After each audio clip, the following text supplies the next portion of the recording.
Alors, bonjour. Oui, donc nous continuons dans le même débat. Quelles sont donc les étapes à franchir pour le mariage, pour atteindre le but qui est le mariage véritablement? Donc, je disais que le but principal, c'est la réparation. Mais la réparation implique plusieurs domaines que nous allons citer.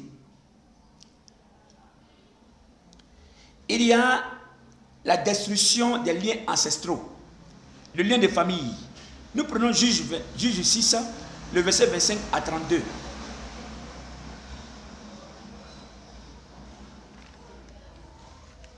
Juge 6, le verset 25 à 32. Il a dit quoi?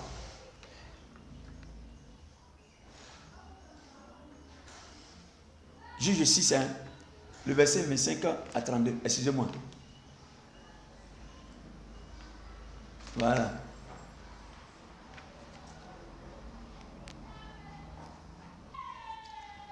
Il a dit, Juge 6, verset 25 à 32, il a dit quoi?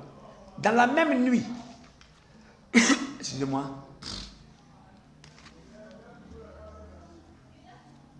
l'Éternel dit à Gédéon, prends le jeune taureau de ton père et un second de 7 ans, renverse l'autel de Baal de ton père et abat le lieu sacré. Et après, tu feras un autre autel à Dieu. Vous voyez, le lien de famille là peut mettre un frein dans notre foyer. Même quand tu as fini de connaître la vraie personne là, ce lien là, tant qu'il n'est pas coupé, vous allez vous fatiguer dans le foyer. Parce que ça va contredire ce qui est bien que Dieu enverra avec vous. Ça va combattre l'action positive de Dieu dans votre foyer. Et la lignée de famille, la lignée de sang. Il y a des actes qui sont conservés dans le sang. Tel que Exode 34, le verset 6 à 7. On va lire. Exode 34, 6, 7. Il dit quoi?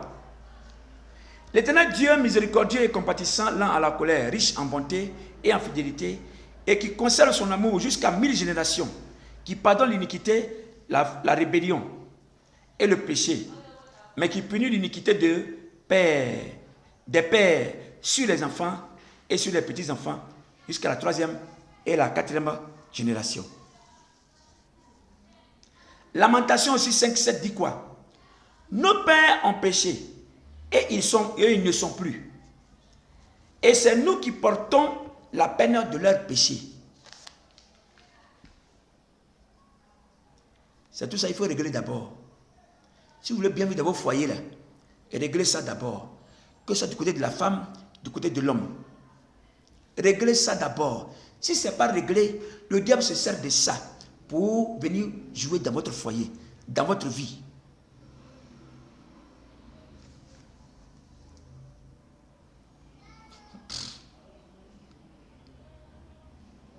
Il y a aussi la coutume. Il y a des gens, ils croisent des personnes. Les coutumes là ne collaborent pas. Pourquoi? Parce que quand tu entres dans une famille, tu risques de renverser l'autel de leur famille. Toi, quand tu entres dans une famille, alors les gens peuvent se lever pour ne pas être d'accord avec votre mariage. Donc, il faut régler ça d'abord. Il faut adoucir le cœur des parents avant d'entrer dans cette famille-là.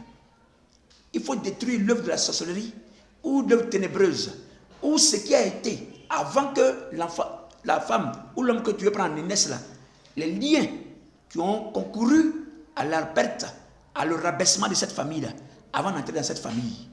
Beaucoup de choses entrent en jeu avant le mariage. C'est tout ça d'abord qu'il faut détruire, frères et sœurs. Tant que ce n'est pas détruit, et vous vous mariez sur le tas, vous aurez des problèmes à n'importe point fini. Jésus ne peut pas régler ce problème-là.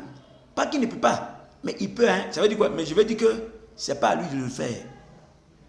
C'est toi d'abord qui dois exprimer ça devant le Seigneur et le Seigneur t'aide à régler. Mais il ne vient pas à l'improviste pour régler ça, sans ton consentement, sans que toi tu saches de quoi il est question. Non. C'est pas pour ça que Jésus est venu. Maintenant, la chose dernière, la plus délicate et le plus important, c'est ça même que je vais terminer, c'est le sexe. Je dis, regardez bien. Jean 4, le verset 16 à 18 dit quoi? Écoutez bien. Jean 4, le verset 16 à 18.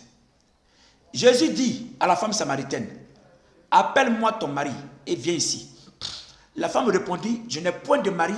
Et Jésus lui répondit, tu as bien raison de dire que tu n'as point de mari. Car tu en as eu 5.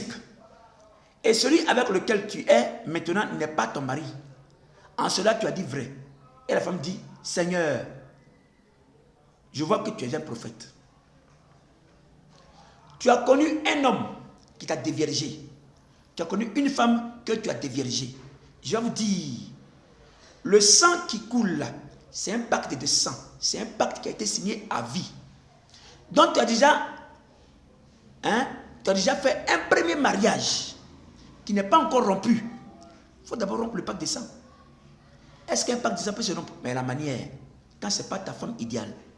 En réalité, voilà pourquoi Jésus dit, ce n'était pas comme ça qu'il devait être au départ. La femme que tu connais première, que tu as dévergée là, elle reste ta femme, il reste aussi ton homme à vie. Puisque, quand une femme, par exemple, connaît 1, 2, 3 hommes, les 3 hommes qu'elle a connus là, l'impact sexuel là, ça demeure en elle. Toi maintenant qui est la 4e personne qu'elle a connue, à laquelle elle est venue s'asseoir, quand vous faites maintenant les rapports sexuels, et quand un enfant naît, il est conçu là, les résidus des 3 premières personnes qu'elle a connues là, contaminent directement le sang de l'enfant. Donc l'enfant à lui seul a 4 éléments, 4 lignées de sang.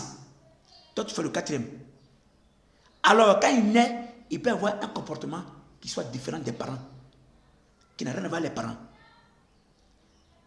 Donc tant que ce pacte n'est pas rompu, et puis tu vas encore contracter un 2e mariage, un 3e mariage, un 4e, tu n'auras pas la paix dans ton cœur, dans ton foyer, dans ta vie, parce que le diable va se servir de ça pour vous nuire. Voilà ce qui est.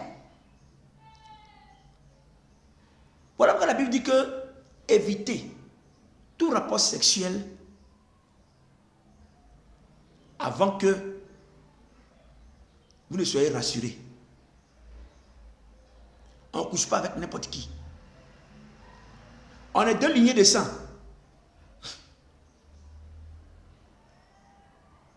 Et 2 lignées de personnes. Il y a le sang diabolique. Il y a la lignée satanique. Et il y a le sang divin. Il y a aussi la lignée divine. Qui vient de Dieu, de la lumière. C'est un combat entre les ténèbres et la lumière. Le diable aussi a mis aussi des enfants au monde, comme nous, physiquement. Pour ne pas qu'on tombe sur cela. C'est pourquoi Dieu dit, ne vous mariez pas à n'importe qui et n'importe comment. Parce que tu peux tomber sur une semence du serpent. En ce moment, tu vas faire comment? Voilà pourquoi beaucoup de mariages, beaucoup de foyers là, sont dans la turbulence. Parce que vous n'êtes pas fait encore. Soit vous n'avez pas fait le préalable. Voilà ce qui s'y est. Vous n'avez pas fait le préalable avant de vous unir. C'est tout ça qu'on détruit d'abord avant d'aller au mariage vrai. Et laissez-moi maintenant vous dire que le vrai mariage là, c'est pas bague. Non.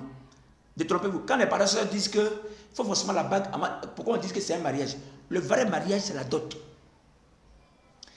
Un foyer où la dot n'est pas faite, c'est aussi un passage qui est libéré à tout type de démons et de sorciers.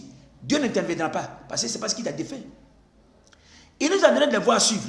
Il faut suivre ces voies-là. Tout simplement. Maintenant, aller à la mairie, un homme conscient, en bonne et due forme, là, peut sécuriser sa femme. C'est pour sécuriser la femme physiquement, pour que la loi la prenne en compte, et que les biens que vous aurez acquis de par la suite de votre travail, là, elle en soit bénéficiaire, elle et les enfants. Que Dieu vous bénisse. Alors, voici un peu étalé le domaine du mariage. Ce qui fait que les gens souffrent. Et de tels enfants créent des problèmes à leur famille. Parce qu'il a beaucoup de lignées de sang en lui. beaucoup de germes en lui. Il faut pouvoir effacer ça. Que Dieu vous bénisse. Au nom de Jésus-Christ. Je vous remercie. On est à la prochaine.